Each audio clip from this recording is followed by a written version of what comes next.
여러분 안녕하십니까? 인생 반란의 저자 안인혁입니다. 오늘은 두 번째 시간이 되겠습니다. 하루를 1년처럼 충실하라. 이 주제를 가지고 6, 7분 가량 압축해서 진행해 보도록 하겠습니다.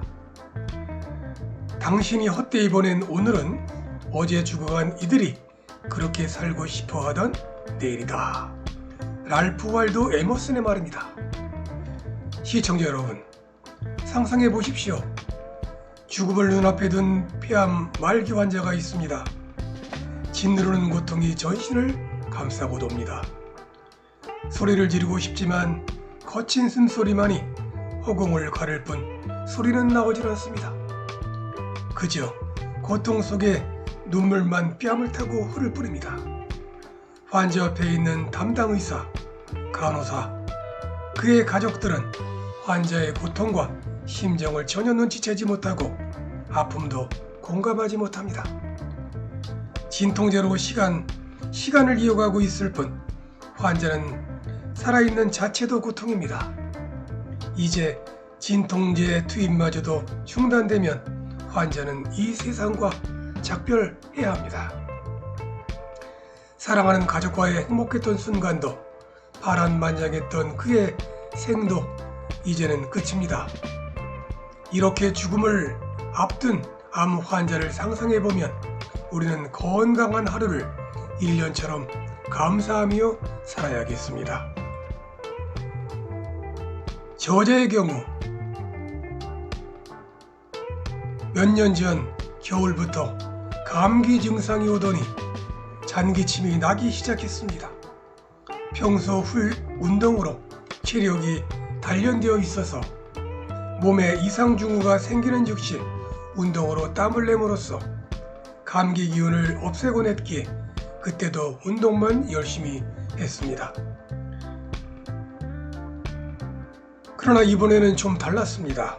운동으로 단련된 체력과 건강에 자신이 있어서인지 평소보다 술을 많이 마셨고 연이은 술자리로 간 해독을 할 시간을 주지를 못한 것이 화근이었던 것 같습니다. 기침이 잦았고 운동을 조금만 해도 힘이 들고 숨이 가빴습니다. 심지어 밤잠을 이루지 못할 정도로 자다가 수시로 깨어 앉아서 숨을 가다듬어야 할 지경에 이르렀습니다. 평소 병원을 가지 않았지만 병원을 찾아가라는 가족들의 걱정스러운 말과 저 자신도 더 이상 버틸 힘이 없어서 어쩔 수 없이 병원을 찾았습니다. 이비인후과 내과를 찾아 진료하고 약을 처방받았습니다. 약을 먹어도 낫지 않고 숨이 가빠서 한 걸음 걷기조차 힘들었을 때 문득 죽음이란 단어가 뇌리에 스쳐갔습니다. 너무 방만한 생활로 육체를 혹사시켰다는 생각이 들었고 하나뿐인 생명의 소중함과 흔들리는 갈대 같은 인간의 나약함에 대해서도 뼈저리게 느꼈습니다.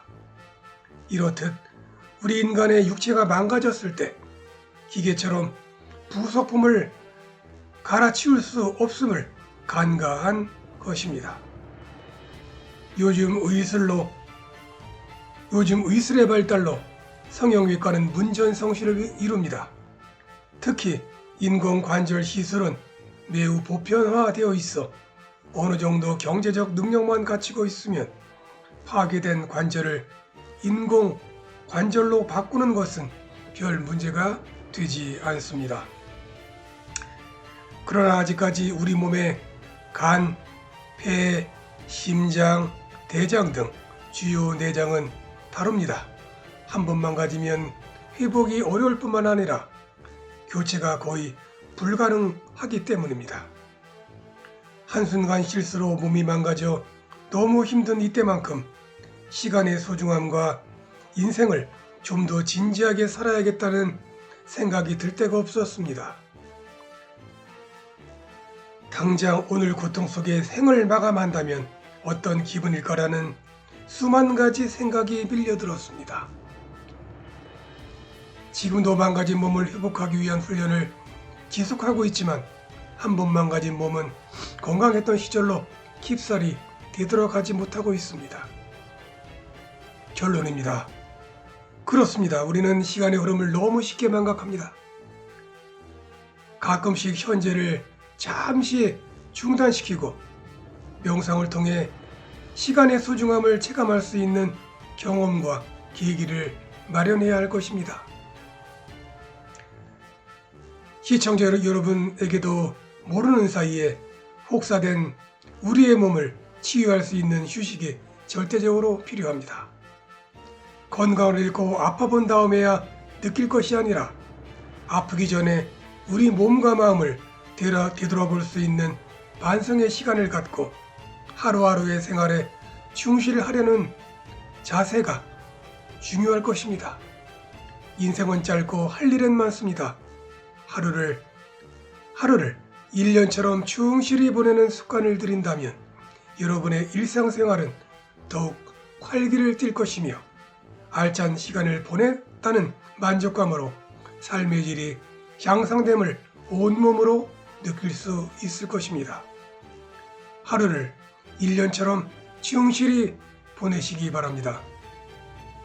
여러분, 시청해 주셔서 대단히 감사합니다. 다음 시간에 또 만나 뵙도록 하겠습니다. 감사합니다.